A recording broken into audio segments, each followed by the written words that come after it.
Good morning, my name is Andres Zambrano and I work as a Human Resource Officer in Emerald Cage Center.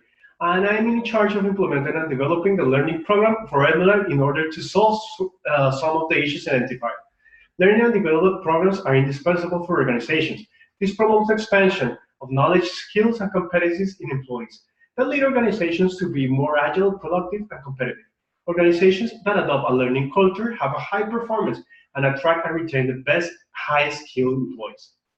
To implement the program, it is necessary to identify the issues. The first issue is the lack of practice in age care. The second issue is the absence of career development. And the third one is the limited time to complete the formal training. The lack of practice and training is linked with the lack of competencies, knowledge, and behavior that the employees may have. Likewise, the weaknesses and the result of suspending the mentoring and leadership development programs that the company tried to implement as a support method for employees was critical. When there is a lack of practice, employees can misunderstand their jobs or not be qualified enough to perform certain tasks, resulting in underperformance, low morale, job dissatisfaction, and demotivation, which at the same time increases turnover and decreases employee retention, resulting in underperformance. The absence of career development is inefficient for organization. It decreases employee motivation, satisfaction, and productivity, does not attract or retain talent, and decreases learning opportunities. Finally, time constraint is an issue because it limits the amount of time to develop the program, making planning essential in order to finish and being able to accomplish the goals of the project. Now, I'm going to talk about the development learning program. The objective of the program is to foster professional development, leadership, and career development of employees. The model proposed is based on the ADI model, which the framework helps us to analyze the current necessities of the workforce, easing the learning process by designing and developing the proper methods of support, the skills development, and knowledge acquisition. Also, proposals include the 70-20-10 learning model, which 10% is based in formal learning, 20% in social learning, and 17% in experimental learning.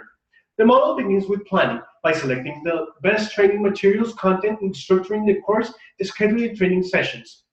After this, the content will be grouped into a program learning guide to inform the staff about the contents of the program in detail.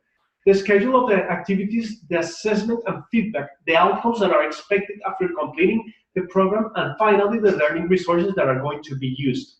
After planning, the model continues the formal learning, which is based on online courses, training courses, coaching, readings, and leadership program. This for employees to obtain the proper knowledge and understanding of the job they are performing. Finalizing with the formal learning, and evaluation is going to be carried out to assess the knowledge acquired in the program. According to the results obtained in this evaluation, the employees are going to be classified for my body program.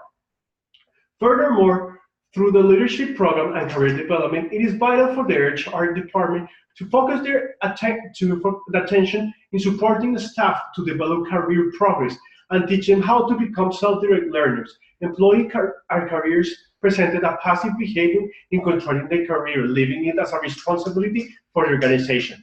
Now with the programs, employees are accountable for dealing with their profession in the pursuit of career success. This will create a positive impact in the organization by increasing productivity, retaining skilled employees, which are more efficient, reducing mistakes, saving resources which are valuable for the company's efficiency and performance. The model continues with social learning, which is built by case studies, team activities, team discussions, and team learning, and finally my body program, which is based in pairing up experienced workers who obtain high results in the formal learning evaluation with a less experienced worker who scored less in the evaluation, with the purpose of that the individual which less experience and have less knowledge improve its weaknesses by learning, sharing, and guidance from the more experienced colleague, which will eventually lead to development and improvement of competencies from the less capacitated workers to contribute as an advantage for the organizational goals.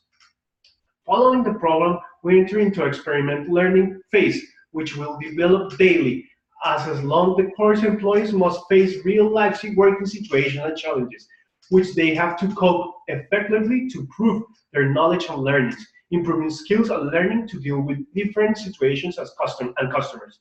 To conclude, this proposal targets specifically the nurses that work in the aged care center, yet it is imperative to take into account for achieving organizational goals. The Human Resources Department and the organization have to be part of the process, as the successfulness of this program is a combination and the partnership between the HR department, managers, staff aligned together to achieve our objectives of the organization. Thank you very much.